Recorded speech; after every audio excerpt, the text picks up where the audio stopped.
Aujourd'hui, on se penche sur un document au nom un peu intimidant, le référentiel du BTS Métier de la mode vêtements.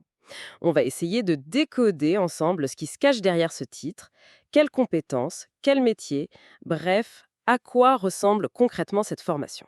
C'est une très bonne approche, parce que ce document, même s'il a l'air un peu administratif, c'est en réalité une carte très détaillée. Ce n'est pas juste une liste de cours. Ça décrit le portrait d'un futur professionnel qui doit être à la fois un créatif et un technicien. Et ça, dans une industrie qui est devenue mondiale. D'accord. Alors pour y voir plus clair, on pourrait peut-être commencer par le métier. Le référentiel en vise deux principaux, modéliste et chargé d'industrialisation. Qu'est-ce que ça veut dire concrètement? Alors, ce sont vraiment les deux faces d'une même pièce. Le modéliste, c'est un peu l'architecte du vêtement. Il ou elle part d'un dessin de styliste, qui est une intention, une silhouette, et il doit le traduire en un objet réel, portable. C'est lui qui crée le patron, c'est ça? Cette espèce de plan de montage du vêtement? Exactement.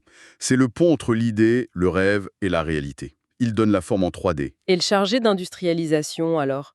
Il arrive à quel moment? Lui, il prend le relais une fois que le premier modèle, le prototype, est validé. Sa question c'est, OK, ce vêtement est réussi, mais comment on en fabrique 5000? Ah oui, on change complètement d'échelle. Complètement. Son rôle, c'est de rendre la fabrication possible, efficace et rentable. Il définit la recette de fabrication pour la production en série. Et j'ai vu dans le document des mots comme sourcing ou co-traitance. On sent que l'industrie a changé. Absolument. Ça, c'est un point crucial. L'étudiant ne va pas forcément travailler dans une usine en France. Il va collaborer avec des partenaires partout dans le monde. Donc ça demande de nouvelles compétences. Ben oui, de la communication, une vision globale de la chaîne de production. Il faut être capable de dialoguer avec un fournisseur en Asie ou en Europe. L'anglais devient une évidence. D'accord. Le décor est planté. Si on entre maintenant dans le quotidien, le référentiel parle de trois grandes missions.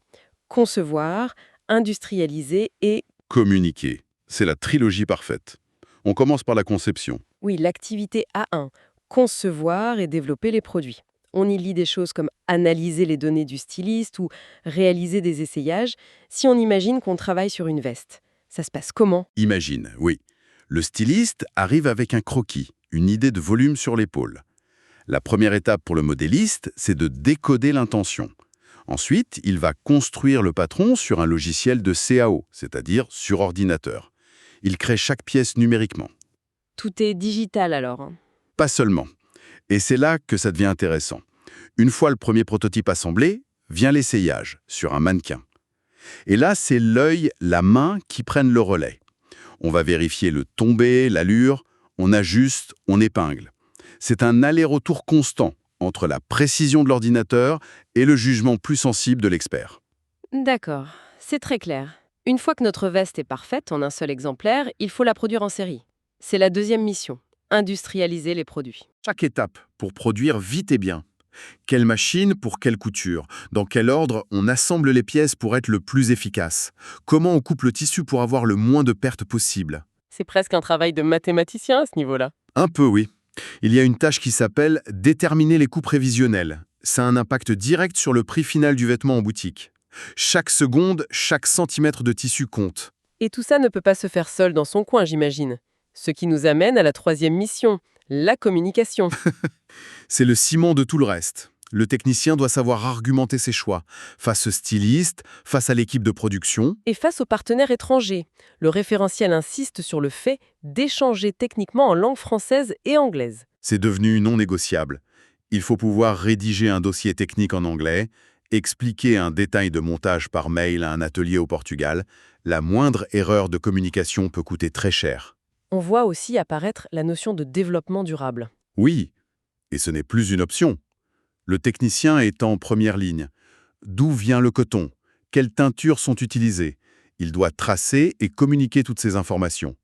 C'est devenu une partie intégrante du métier. C'est impressionnant. Pour faire tout ça, qu'est-ce qu'on apprend concrètement pendant ces 2 ans? Quelle est la boîte à outils qu'on donne aux étudiants? Le programme s'organise autour de 3 grands pôles de compétences. Le premier, je dirais que c'est le pôle créatif et culturel. C'est-à-dire, On y trouve du design, des arts appliqués et de l'histoire du costume. L'idée, ce n'est pas de devenir styliste, mais d'avoir une culture visuelle et historique pour comprendre une tendance, les couleurs, les formes. Ça donne du sens à la technique. d'accord. Le deuxième pôle, c'est le cœur technique, j'imagine. C'est le cœur du réacteur, oui. le pôle technique et scientifique. Là, on apprend à maîtriser les logiciels, à construire un patron, à comprendre les matières. Pourquoi un polyester ne réagit pas comme un coton, ce genre de choses? Exactement. On étudie aussi la physique-chimie des textiles, la technologie des machines. C'est vraiment la science appliquée aux vêtements. Et le dernier pôle? C'est le pôle stratégique et économique.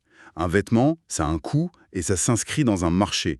Donc on apprend les bases de la gestion, à calculer un prix de revient, à comprendre un contrat. Donc, si je résume, ce n'est pas une formation juste pour faire des vêtements. C'est pour apprendre à les penser de A à Z. C'est la définition parfaite. On forme des professionnels capables de trouver des solutions à chaque étape, de l'idée jusqu'à la boutique. Et après le diplôme, quelles sont les perspectives? Le BTS, c'est une porte d'entrée vers ces postes techniques, mais le référentiel montre bien que c'est un tremplin Un tremplin vers quoi? vers des postes d'encadrement. Avec l'expérience, un modéliste peut devenir responsable d'un bureau d'études, superviser le développement de toute une collection. L'expertise technique est la clé pour évoluer vers le management. Il faut donc cette base très solide pour pouvoir ensuite piloter des projets plus grands. Précisément, il est difficile d'être crédible comme manager dans ce secteur si on ne comprend pas intimement comment le produit est fait. En conclusion, ce BTS semble former des professionnels qui sont au carrefour de la création et de l'industrie, des sortes de traducteurs entre ces deux mondes. C'est tout à fait ça. Et ça soulève une question intéressante pour le futur. Le référentiel insiste beaucoup sur l'optimisation, la performance, la rentabilité. C'est un cadre très rationnel. La question qu'on peut se poser, c'est, dans ce système si structuré, comment préserver une place pour l'expérimentation, pour l'imprévu, pour cette part d'imperfection qui fait parfois toute l'âme d'un vêtement? Une excellente question pour finir. Merci de nous avoir écoutés. Retrouvez d'autres explorations de formation sur le podcast Choisis ta formation et ton métier et sur notre chaîne YouTube du même nom.